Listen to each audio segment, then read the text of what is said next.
Meghan and Harry's PR team, the Daily Mail, sorry, they're at it again. They're treating us to another exclusive detailing how Prince Harry and Meghan Markle are seen arriving in Atlanta on a private flight after spending the weekend on the island of Canouan in the Grenadines. Over the weekend, I'm sure you'll remember the reports that Meghan and Harry had headed to this really fancy private island in the Caribbean called Canouan. Now, we weren't even sure if they really were there or not. There are some people who were doubting that because of the weird AI photo they released. At this point, I guess it looks like they really were there for at least a little while. And anyway, now they're back in the US. They arrived via private jet, of course, in Atlanta. And it looks like they got the royal treatment from U.S. Customs and Border Patrol agents. According to the Daily Mail exclusive, they were disembarking the plane and leaving the tarmac where they were greeted by staff and U.S. Customs and Border Patrol agents. So what, no lines for those two? I thought they were going to be ordinary citizens. Whatever happened to that little plan? But I guess even as ordinary citizens, come on, they can't be expected to wait in line with the commoners. Ew, gross. No, they expect the red carpet to be rolled out for them. They expect it to be greeted as soon as they leave the plane by U.S. Customs and Border Patrol agents. So basically, they expect to still be treated like diplomats, even though they certainly are not.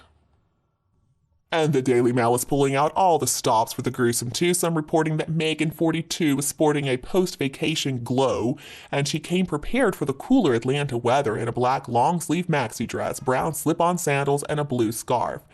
And then, you guys, look at the bag that she's carrying. She's carrying a bag that reads Cream of the Islands. Seriously, who walks around carrying a bag that says Cream of the Islands? What? Is this another one of those filthy inside jokes like roasting chicken and crocodile? And I like the mention of the Invisibles too. So they include a sentence: the Sussex's two young children were not seen returning with their parents and appeared to not have joined them on their trip. Appeared to not have joined them on their trip? What are they talking about?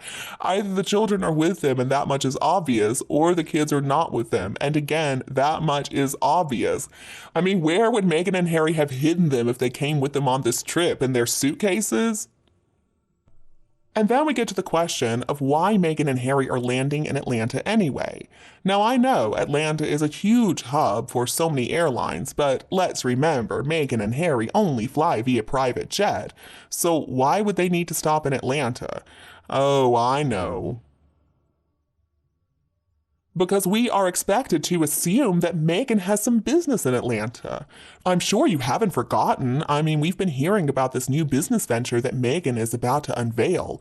We don't know what it is yet, but I'm sure it's something that's going to allow us to reclaim our narrative and find our voice.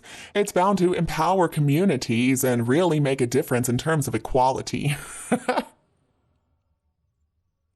I'm just kidding. Meghan's new business venture, whatever it is going to do none of those things. It might make some money for her, but honestly, I kind of can't wait to hear what kind of buzzword-filled word salad speech she makes to promote this new business venture. Anyway, back to the main story. According to the Daily Mail, it is unclear if Harry and Meghan have traveled to Atlanta, where close friend Tyler Perry is known to have his own massive studio lot for work or leisure. And there it is right there, folks. That's what this is all about. They're trying to convince us that Meghan and Harry are in Atlanta for work, that Meghan's going to be working with Tyler Perry on some new big exciting project. Give me a break. Why would Tyler Perry even want to associate with them at this point? After the way they were so abusive towards his poor staff, last I checked, he had to kick them out of his home. So why is he going to be inviting Meghan and Harry over to his home in Atlanta? To do what exactly? To ask Meghan if she would like to star in one of his new movies? Come on, no one's going to believe that. And then we were reminded of how Meghan and Harry really needed that little vacation in the Caribbean. Let's remember, last week they went to New York, and they put in what might have been a full 2 days of work. They were exhausted. Let's remember, they only worked a single day per week on behalf of their Archwell charity, so 2 days in a single week, that's really pushing it for these two. Luckily, though, Meghan is a member of Soho House, so she was able to get them a discounted room at the Soho House property on this island. This island, by the way, that is billed as the place where billionaires go to get away from millionaires. A more disgusting phrase I don't believe I have ever heard. The puff piece also makes sure to remind us that even though all signs point to the contrary, Meghan and Harry really are eco-warriors. Referring to Meghan and Harry's little trip to New York, they report the eco-conscious pair who were staying at the Equinox Hotel in Hudson Yards did attract some flack for being driven a block in a 7-car convoy of gas-guzzling SUVs to the event, but otherwise enjoyed a smooth trip. Oh, okay then. I'm glad that wasn't enough to mess up their trip. I mean, come on, that is all anyone is talking about.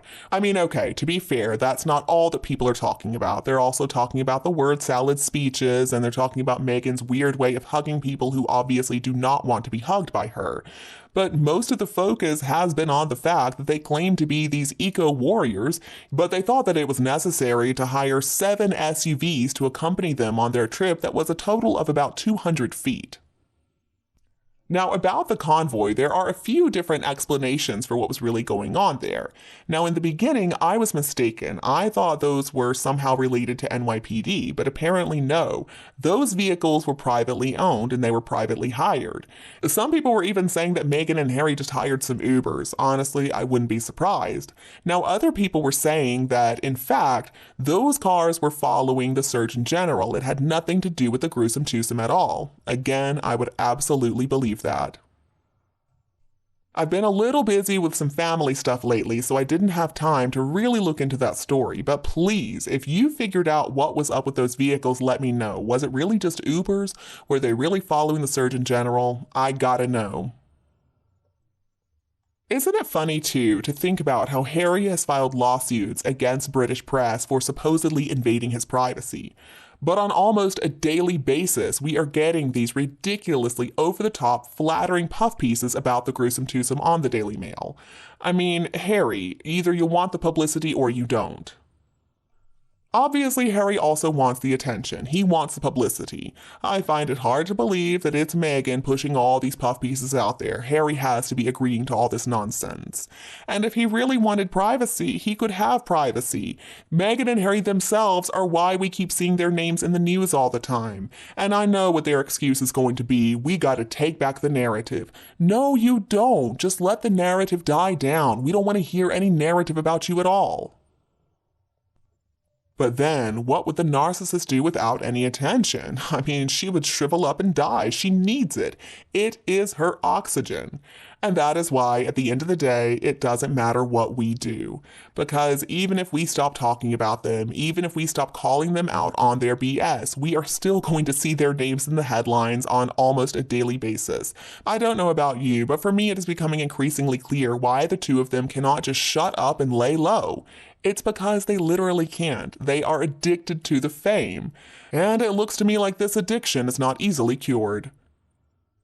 And you, what do you think about this exclusive news about the Montecito malcontents? Please let me know your opinion below in the comments section. And before you go, don't forget to like this video and share it with anybody else who would enjoy it. And if you have not already, please hit that subscribe button so that you don't miss a new video from Kate Middleton and the Queen. Thank you so much for tuning in, have a wonderful day, and I'll be back to see you soon in the next videos.